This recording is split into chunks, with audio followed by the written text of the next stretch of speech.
It's scary how stupid people are. Man, it's scary.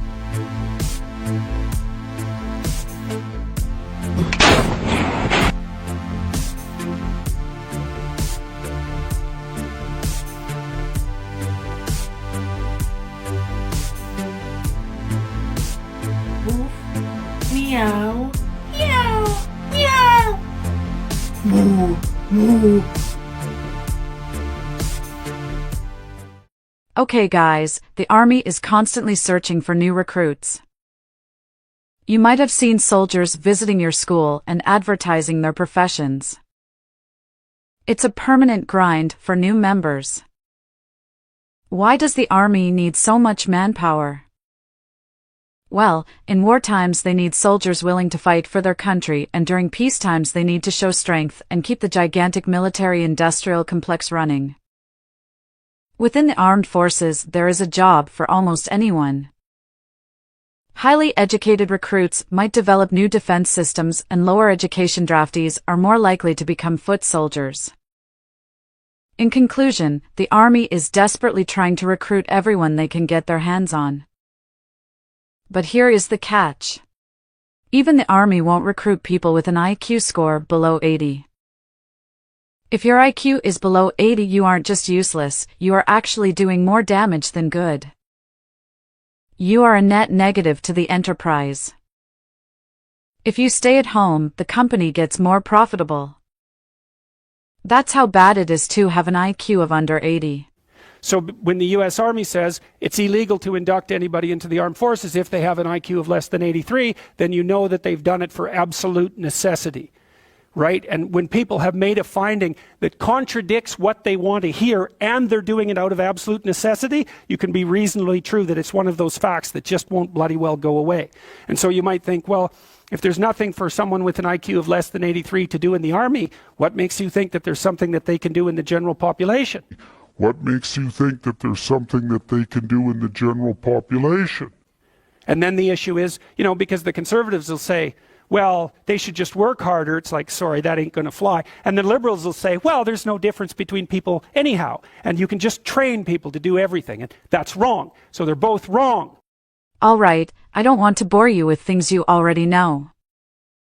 Let's just agree on that there are stupid people, and there have always been stupid people. What percentage of the average man can pull 3 girls a day? Let's say about 25% of men can do it. However, it can be up to 40 if... What has changed is that apps like TikTok make it really easy for them to gang up, to spread their beliefs, and to support other idiots. Let me give you an example.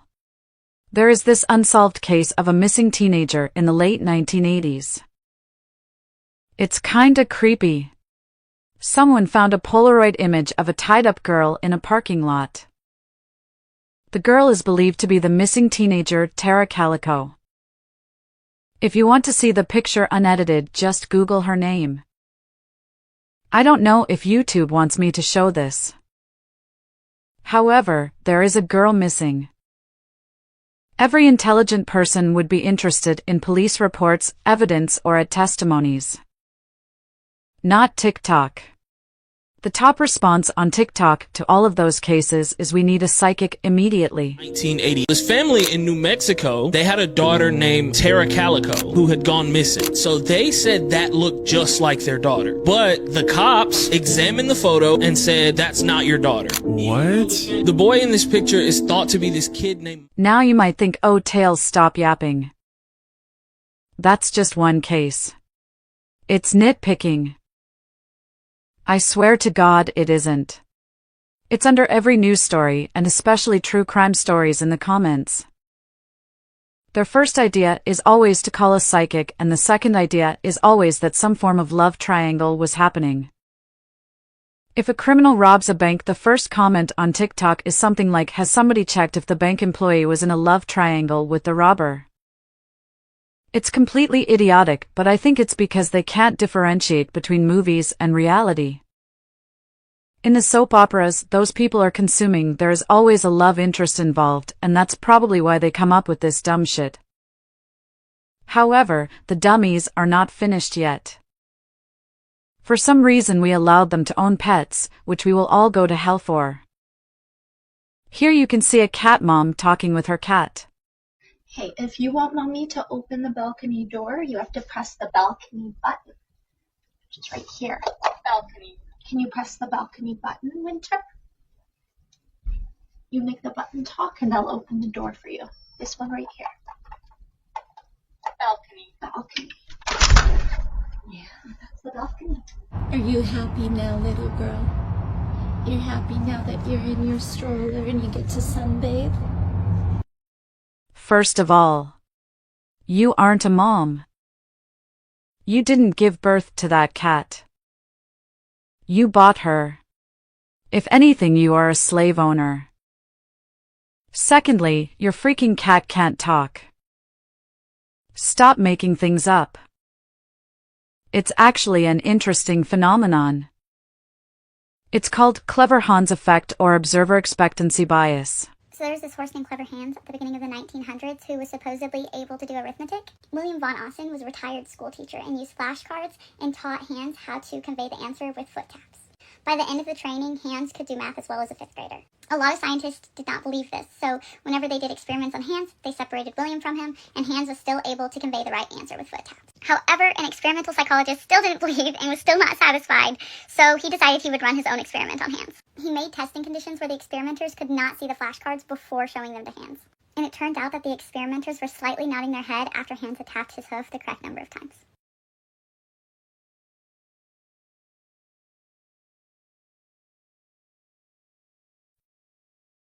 It basically goes like this: the old lady always interacts with the dog when the dog presses a button.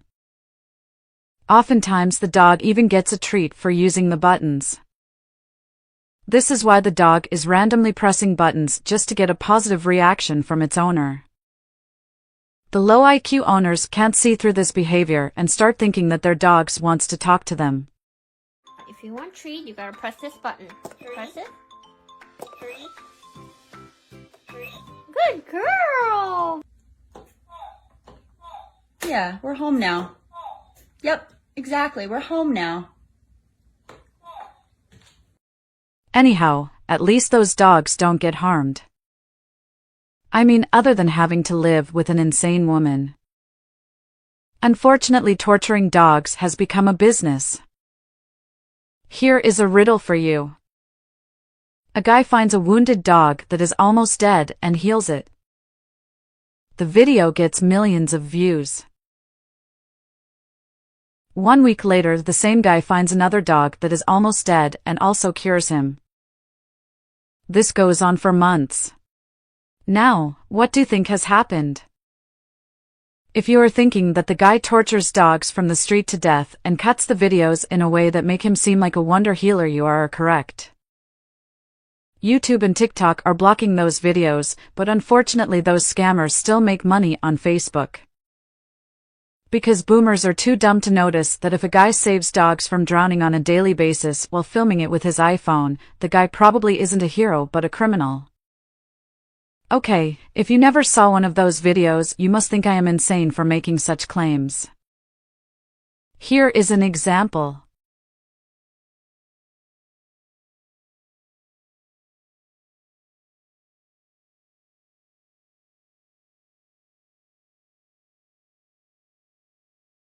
A dog saves a cat from drowning.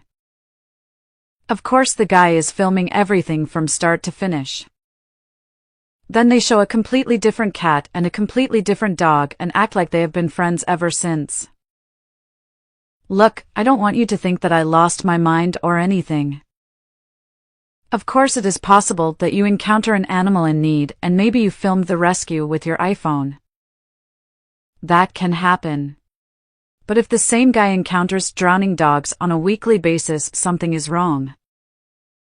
And the worst thing is that boomers are praising those scammers, sharing their videos and giving them likes.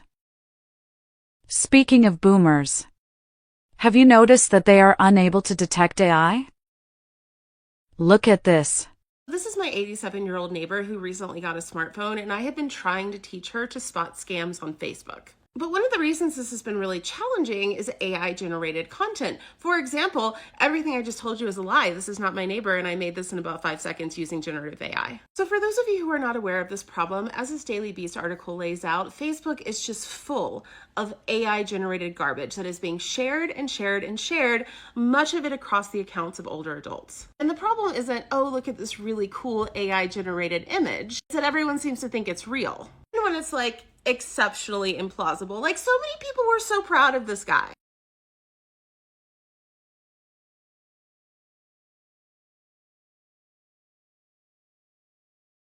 Hello everyone, I'm 122 years old. I made my own birthday cake with peach cream and filling. I started decorating cakes from 5 years old. I love it and I can't wait to grow my baking journey. Happy birthday to you, Rosemary. Blessing coming up in Jesus' mighty name. Amen and Alleluia.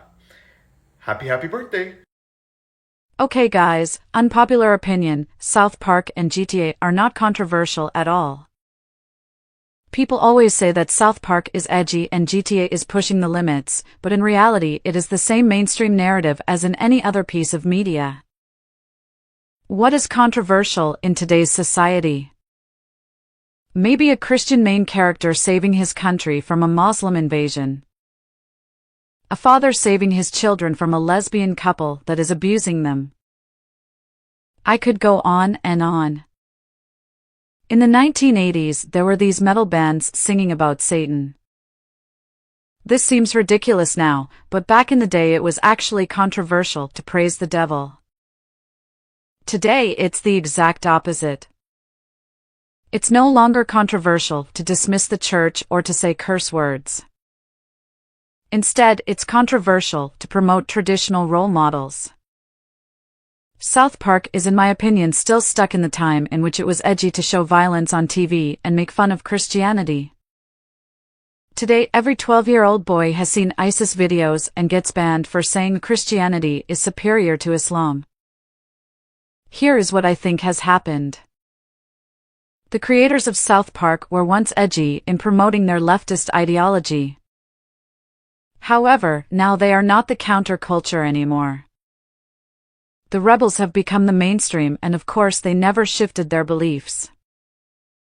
It's the same with bands like Bad Religion. In the past they were this edgy band, but now they are completely mainstream streamed singing about how evil the young people are for not wanting to be like them.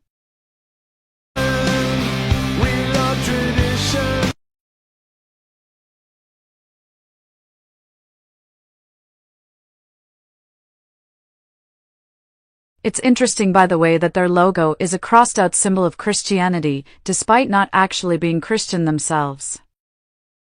That almost as ridiculous as somebody writing a book called White Like Me, in which he is hating on white people. But later claiming in an interview that he isn't part of the white race since he belongs to a different group. But I am drifting away. My point is that boomers might not have the mental capacity or the desire to make any changes to today's society. However, this leads to a crazy phenomenon that we can see all over the West, but especially in East Germany. While boomers are voting the same old socialist leftist gay shit, which is the Red Party, young people are suddenly becoming more and more right-leaning. This is the first time since I remember that young people want a traditional society and old people are voting for whatever it is that we have now. I don't know about you guys, but to me this seems like an absolute miracle. It's not just that basically everything on TikTok is either rage bait, degenerated, or just downright stupid. You also have to consider that, at least in Germany, basically every teacher, entertainer, YouTuber, singer, and celebrity is leftist. Yet despite all of the propaganda, young people are still voting right-wing. In the end, it won't change anything. Boomers make up the majority of the population and they are still blue-pilled, but it just goes to show that society is capable of changing. There is a new video of Thinking Ape in which he basically blames the downfall of society on women. The basic idea goes like this: women are liberal and we allows them to vote. Therefore we are doomed. It's true that women are more left-leaning than men. But the difference between men and women is way, way smaller than the difference between boomers and young people or the differences between the voting patterns of certain races. And I am not claiming that the average woman is overly political, they might just support the current thing. If Chad is right-wing, they are right-wing. But regardless of the reasons, the data clearly shows that men and women of an age group and race are voting very similar. Of course, Thinking Ape will never talk about that. Anyhow, many inkwells look back at the 50s or 60s and become sentimental since society was supposedly so much better and then wonder why it had changed so much. It probably has nothing to do with one generation being smarter than another or women being different from men, it just wasn't necessary anymore to promote traditional values anymore. Now that many young people feel threatened by anti-white propaganda, migration and other developments, it seems like there is at least some form of counter-reaction. You also have to wonder, if TikTok and the internet represents the general population, how is it even possible that we have nice things like a justice system, streets and airports or running water? What do you think will happen? Will harder times make the society better, or is it too late for the Western world? And can there be a good society for men despite social media? What's your opinion? Also, do you think Generation Z is worse than the Boomer generation?